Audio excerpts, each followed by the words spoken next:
what's the deal with carbon and carbon credits with your company? First of all, the history in Alberta is that we started in this business with Aggregation back in 2007.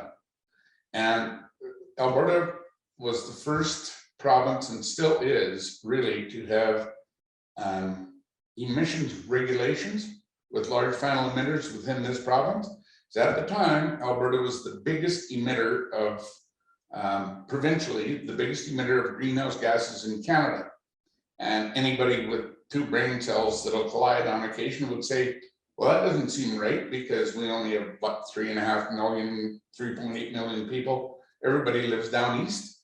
And that's where the fracturing kind of started, in that everybody thinks that all these greenhouse gas emissions come out of the energy sector, whether it's oil refineries or Fort McMurray or whatever. Pardon me, but the reality is an equivalent amount of emissions come out of the electricity generation business in this province, and that's a result of burning coal. So nobody ever reads anything about, you know, electricity generation and greenhouse gas emissions. It's all the energy guys and how bad they are. And so that's why Alberta started as the first regulated compliance province in the country, and still remains the only one. So we started in this when Alberta enacted legislation called the Climate Change and Emissions Management Act in 2007. That's when all these emissions regulations came to bear on the large final emitters in Alberta. And at the time, a large final emitter, and still is, defined as any single facility that emits more than 100,000 tons of greenhouse gases a year. There are exactly 107 of those facilities in Alberta, from Nutrien to oil refineries to Canada Lafarge to et cetera, all different industry sectors. So those people had to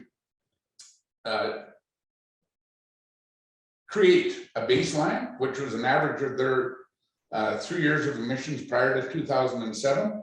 And that's where the cutoff is for all those corporations. They have to maintain that baseline level even until today. If they're over that, they have to pay a levy to the government or buy offsets to get their emissions balance sheet in order, according to their baseline. Okay, so that was the genesis of the carbon offset business. So via those regulations, the offset business fell out of that. And to this day, there are about 35 different protocols that are available for use within this province to generate offsets. There's wind, solar, fugitive methane emissions from wellheads, oil refineries, you name it. But there are only 3 for agricultural purposes. And those are the 3 that we focused on at the time with Aggregation. And then in November of 2015, Trimble came along and acquired Aggregation, and they fortunately were dedicated enough to agriculture to keep this thing going, and then started expanding their agricultural sector business globally. And carbon remained a part of that, principally due to the whole sustainability conversation, and that's what offsets are really, is a part of that dirt to dinner conversation. 2% of the people on this planet grow the food, the other 98% consume it. So whatever they want, they're going to get. They're going to win that war. Yeah. And the second fact is agriculture represents about 13 to 14% of global emissions as it stands. That's crops and livestock. And so we felt that important to work with growers to try and mitigate those emissions and do our part, Yeah. So here we are, 14 years later, we've generated about 4.7 million tons of offsets out of the ag sector, returned it's close to $60 million now back to Alberta producers over that time frame. And most important of all, we've been audited 9 times by the Alberta Attorney General's Department and have yet to have a ton revoked or an acre removed from any of the work that we've done with our producer partners. So, Bill, as a Saskatchewan farmer, where we've had very little contact with carbon credits, can you explain to me what the difference between like the regulated side, unregulated side, and where a non-Alberta farmer is going to be situated in this? sure, it's a bit complicated. The major protocol that we've been involved with since 2007 in Alberta was the conservation cropping, or the zero-till protocol, reduce soil disturbance, Yep. Sequester carbon dioxide and prevent the release of nitrous oxide into the atmosphere by a bunch of recreational tillage.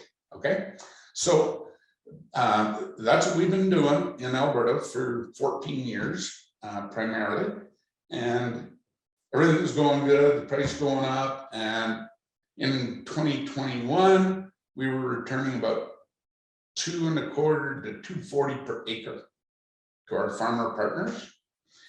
But in December of 21, the Alberta government terminated the zero-till protocol because they said it had breached the 40% entry level for that farming practice. In other words, it was becoming business as usual.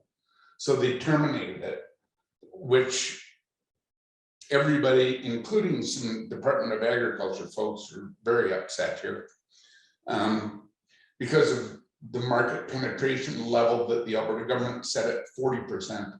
They said now there's way more than 40% folks zero-tilling. So it's business as usual, and it's no longer additional, which is a requirement to generate offsets. It has to be a management principle that's additional to what's happened in the past. So now we're entering the voluntary market across the prairies, and that unfortunately is transacting today at around $20 to $22, $23 per ton, instead of the $50 that the regulated market is at today.